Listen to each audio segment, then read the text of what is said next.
Kalian masih bingung gak sih berapa persen nih peluang kalian masuk SNBP maupun SNBT? Kira-kira besar atau kecil ya? Nah, daripada kalian penasaran, ayo kita bahas rasionalisasi SNBP di 2025 di video kali ini ya.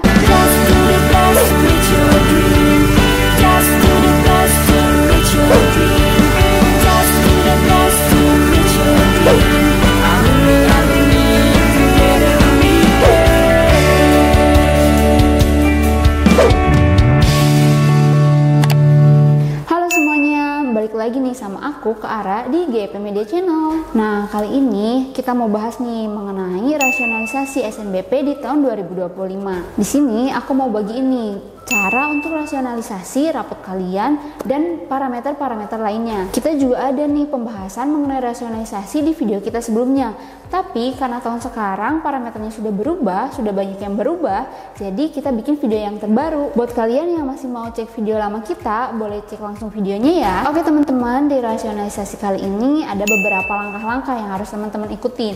Kalau misalnya kalian udah ikutin langkah-langkahnya, nah kalian boleh tuh pertimbangin berapa persen sih kira-kira perkiraan kalian lulus SNBP. Yuk langsung aja kita bahas. Yang pertama nih teman-teman, kalian tuh harus tahu dulu mengenai berapa persen sih kalian bisa lolos SNBP dan faktor-faktor penentunya tuh apa aja sih. Oke, yang pertama ini ada nilai raport. Nah, nilai raport kalian ini dari semester 1 sampai semester 5. Lalu kalian bisa cek nih, berapa sih nilai rata-rata semester 1 sampai semester 5 kalian? Apakah di rentang 80 sampai 85 atau di rentang 90-an? Nah, itu ada presentasi sendirinya ya teman-teman. Semakin nilai teman-teman itu tinggi, biasanya di 90-an ke atas. Nah, teman-teman bisa nih dapetin presentase sebanyak 20% dan diperkirakan itu bisa menyumbang di peluang SNBP ya teman-teman. Nah, selain nilai apalagi nih? Nah, pastinya lihat alumninya dong. Ini nih yang sering banget kita kasih tahu ke teman-teman. Kalau semisal ada alumninya satu saja, walaupun satu di PTN yang mau teman-teman tuju, nah itu bisa mempengaruhi banget ya teman-teman. Itu bisa ngasih peluang loh buat teman-teman masuk SNBP. Nah, selain alumni apalagi sih? Nah, selain alumni itu ada sertifikat. Sebenarnya sertifikat ini sifatnya opsional ya teman-teman. Tapi kalau semisal teman-teman punya satu sertifikat saja, itu bisa nyumbang 10% loh teman-teman di peluang teman-teman lolos SNBP. Lalu yang keempat apa sih? Nah, yang keempat ini faktor di domisili.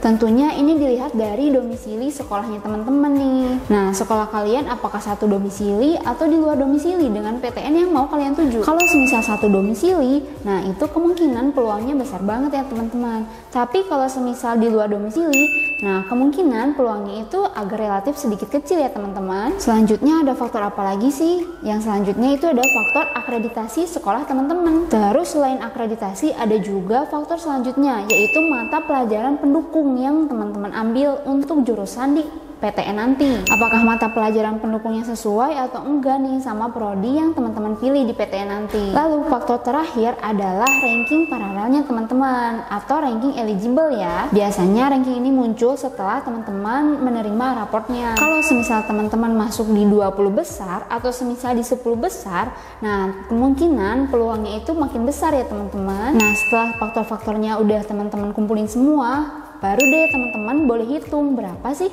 peluang teman-teman masuk SNBP 2025. Misalnya nih teman-teman udah hitung dan peluangnya itu di 75%. Itu berarti bisa memprediksi bahwa teman-teman itu berpeluang untuk lolos di SNBP. Tapi kalau semisal teman-teman persentasenya itu di 60 ke bawah, nah itu berarti persentasenya masih kecil untuk lolos di SNBP ya teman-teman. Terus langkah selanjutnya itu teman-teman harus cari tahu keketatan dari prodi yang mau teman-teman tuju. Terus teman-teman juga harus lihat nih daya tampungnya berapa persen sih. Kalau semisal keketatannya di bawah 5%, itu berarti ketat banget ya teman-teman. Kalau semisal keketatannya itu di atas 5%, nah itu berarti cukup longgar. Tapi kalau semisal di atas 15%, berarti itu keketatannya sangat longgar ya teman-teman. teman-teman, semisal nih keketatannya 5%. Nah, dari 100 orang pelamar itu hanya diterima 5 orang saja teman-teman. Nah, kalau teman-teman udah cek keketatannya, baru deh teman-teman cek mata pelajaran pendukungnya apakah sudah sesuai dengan prodi yang mau teman-teman ambil. Nah, yang ini penting banget loh teman-teman. Kalau semisal teman-teman udah pilih jurusan teman-teman, tetapi ternyata nilai pendukungnya itu atau mata pelajaran pendukungnya itu ternyata tidak sesuai sama prodi yang pengen teman-teman ambil. Nah, ini berpengaruh banget loh teman-teman. Misal nih teman-teman, nilai pelajaran pendukungnya itu ternyata yang paling besar itu matematika.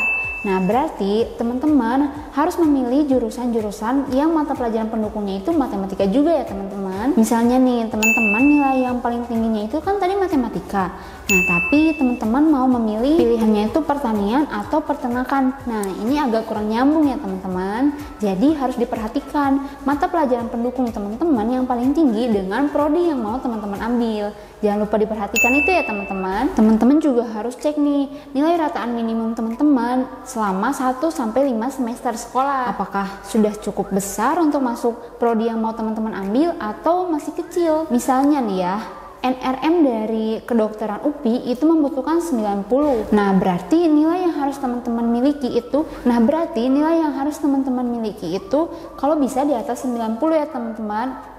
Antara 92 atau bisa lebih. Jadi teman-teman harus cek ulang nih apakah nilai teman-teman udah sesuai dengan prodi yang mau teman-teman ambil dan apakah keketatannya cukup longgar biar teman-teman juga bisa lihat dari keketatannya ya apakah sesuai dengan mata pelajaran pendukung teman-teman yang paling tertinggi nilainya atau belum. Kalau semisalnya udah sesuai, nah kemungkinan peluangnya itu udah besar loh teman-teman. Nah, jangan lupa juga domisili diperhatikan ya teman-teman. Kalau sebisa mungkin pilih kampus yang satu domisili dengan teman-teman. Jika misalnya teman-teman mau memilih 2 PTN nih, nah diusahakan salah satu PTN-nya itu harus didomisili teman-teman ya, yang satu domisili dengan teman-teman, baru yang satunya lagi boleh nih di luar domisili teman-teman. Jangan lupa juga lihat dari keketatannya ya teman-teman. Yang lebih ketat itu jadikan pilihan nomor 1 dan yang keketatannya lebih longgar itu boleh dijadikan pilihan yang ke nomor 2. Setelah itu dicek lagi ya apakah sudah relevan dengan nilai teman-teman, domisilinya, alumninya, dan yang lainnya. Baru deh teman-teman boleh daftar. Nah, jika sudah sesuai, baru deh teman-teman bisa masuki prodi yang mau teman-teman pilih. Kalau persyaratannya dan juga faktor-faktornya udah sesuai sama yang tadi kita bahas, nah boleh nih kalian mungkin memiliki peluang besar buat masuk di SNBP ya teman-teman. Nah, kakak ada kasus nih, ada yang ikut rasionalisasi di GP Media. Nah, dia tuh mau ambil SAPPK di ITB sama kedokteran di veteran. Nah, setelah kita lakukan rasionalisasi untuk raportnya, nah nilai mata pelajaran pendukungnya di SAPPK itu cukup tinggi nih teman-teman. Ada di urutan 1 dan juga urutan 2, yaitu matematika peminatan sama fisika. Nah, untuk kedokterannya nilai mata pelajaran pendukungnya juga mewakili, namun bukan di urutan tertinggi nih teman-teman. Lalu dia juga memiliki nilai rataan minimum di 92,77. Nah, itu cukup tinggi kan teman-teman. Akreditasinya juga sudah A, akreditasi sekolahnya juga sudah A. Alumninya juga dia terdapat alumni di ITB itu. Nah, untuk alumninya dia ada nih alumni di ITB. Dia juga ranking paralel dia juga masuk cuma di 20 besar aja nih teman-teman. Lalu setelah kita analisis, ternyata keketatan untuk SAPPK ITB itu lebih longgar daripada kedokteran di veteran. Nah, oleh karena itu kita sarankan untuk siswa tersebut memilih SAPPK di ITB saja. Dan perlu diperhatikan bahwa di atas ranking paralel kalian itu tidak ada yang mengambil jurusan maupun PTN yang sama dengan teman-teman ya. Nah, buat teman-teman yang belum tahu, kita juga buka jasa rasionalisasi loh teman-teman. Kita buka jasa rasionalisasi sampai nanti penutupan SNBP ya teman-teman. Jadi masih lama banget nih. Kalau semisal teman-teman masih mau memikirkannya dulu, itu masih boleh. Dan kalau semisal teman-teman pengen ikut jasa rasionalisasi dari kita, itu juga masih ada waktu ya teman-teman. Kalau semisal teman-teman tertarik, boleh nih langsung hubungi kontak yang ada di bawah ini atau di deskripsi nanti ya teman-teman. Nah, untuk rasionalisasi ini ada biayanya nih teman-teman. Tapi biayanya itu worth it banget loh teman-teman. Dan juga kita itu ada sesi konselingnya. Untuk yang tidak sedomisili sama kita, untuk konselingnya itu bisa online ya teman-teman. Oke teman-teman, segitu aja nih informasi dari video kali ini. Semoga video ini bisa bermanfaat buat teman-teman ya. Dan kita doakan semoga teman-teman yang lagi berjuang untuk mengikuti SNBP maupun SNBT itu keterima di jurusan maupun PTN yang benar-benar kalian inginkan ya teman-teman. teman-teman. Nah, buat teman-teman yang baru tahu channel kita, boleh dong di like, comment, share, dan juga subscribe GEP Media Channel ya teman-teman. Kira-kira setelah ini kita mau bahas apa lagi ya teman-teman? Boleh di komen di kolom komentar ya teman-teman. Sampai jumpa lagi.